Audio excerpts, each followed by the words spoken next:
Roasted upma అండి. ఈరోజు ఉప్మా చేసేసాను. రోస్టెడ్ ఉప్మా బాగా చలికి వేడివేడిగా బాగుంటుంది కదా తినడానికి, అందుకని ఉప్మా చేసేసాను. మీరు కూడా బాగా తినండి, వేడివేడిగా ఉంటుంది.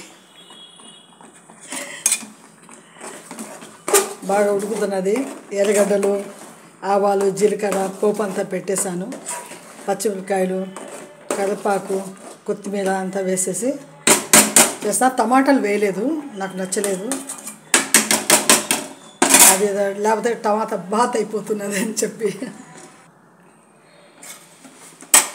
బాగా దమ్ము అవుతున్నదండి. బాగా మంచి రుచిగా ఉంటుంది. ఇంకా బాగా నెయ్యి, ఎనుము నెయ్యి భలే ఉంటుందండి. ఆవు నెయ్యి కంటే కూడా మంచి రుచిగా ఉంటుంది, మంచి వాసన ఉంటుందండి.